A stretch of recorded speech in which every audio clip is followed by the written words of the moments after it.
Bonsoir, c'est Mac Adébaran, le visiteur du soir, à Crozant.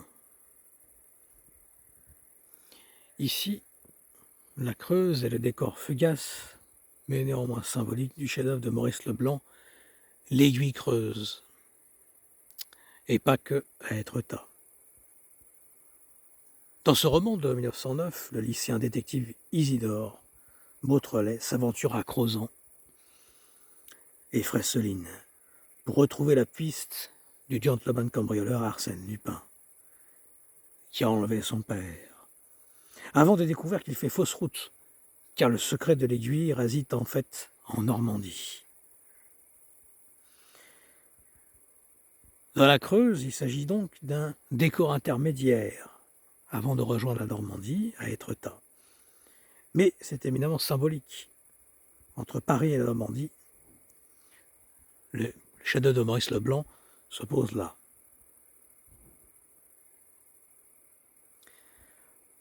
Crozant et Fessaline apparaissent en effet au beau milieu du roman, alors que le lycéen détective Isidore Beautrelet est à la recherche de son père, enlevé par Arsène Lupin. Si le jeune héros s'aventure en terre creusoise, c'est aussi mu par l'intuition qu'il va y découvrir le secret de l'aiguille, un lieu censé refermer un fabuleux trésor amassé par les rois de France. Beautrelet passe ainsi par Fresseline, où il déjeune dans une auberge et assiste à son marché du vendredi. Et par Crozant, même si sa description dans le roman en est réduite à sa plus simple expression, comme le fait remarquer Christian Dussault dans les mémoires de la Société des sciences de la Creuse. Beautrelet découvre ici donc, dans la cité crozantaise, le château de l'Aiguille. Évidemment, tout Creusois digne de ce nom sait qu'il n'existe pas de forteresse, ainsi dénommée à Crozant. Pourtant, dans le roman, ce château est très précisément situé sur les rives de la Creuse, ou plus exactement sur la rive creusoise de la rivière, à l'endroit où celle-ci forme une frontière avec le département de l'Indre. Ceci est indiqué par un article du Collège de pataphysique, si cher aux surréalistes, on sait bien, qui s'est intéressé en son temps à l'univers lupinien. La description du site ne fait aucun doute que celle du château en fait naître beaucoup.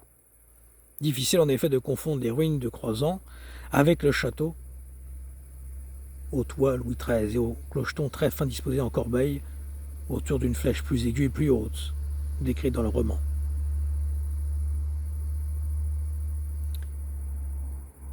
Certains font l'hypothèse que cette description correspond au château de Puy-Guillon, dont la phonétique se rapproche du mot aiguille, situé à Fresseline, à une dizaine de kilomètres en amont de Crozant.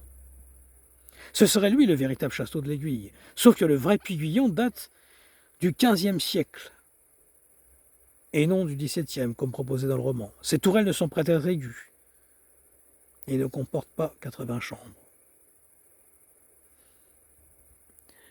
Maurice Leblanc a cambriolé, on va dire, l'histoire et la géographie du lieu, en passant par le Berry et la Normandie. Alors le secret de l'aiguille se trouve-t-il dans le château creusois, en Berry, ou en Normandie? Mais c'est souvent une technique utilisée par le romancier qui consiste à amalgamer plusieurs lieux, telle une aventure plantardienne à Rennes-le-Château.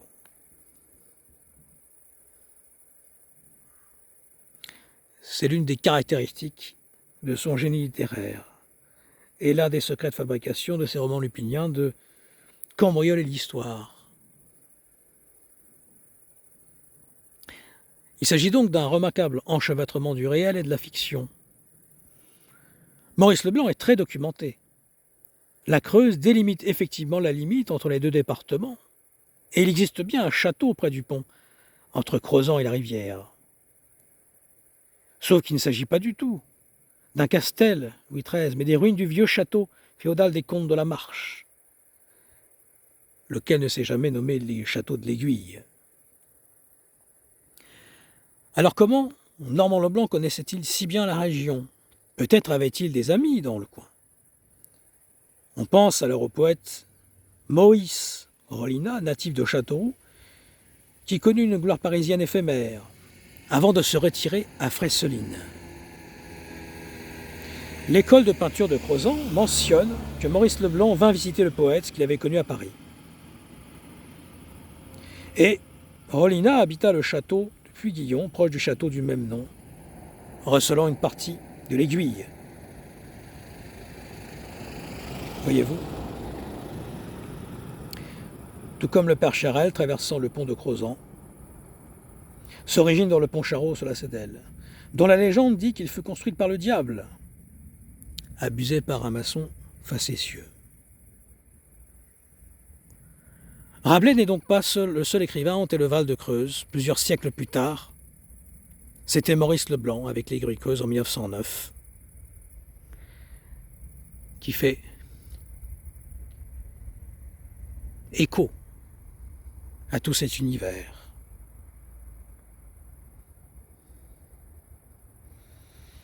Il y a donc réalité et mystère, légende et histoire.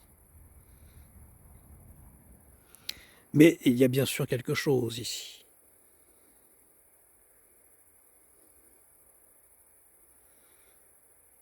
Voyez-vous,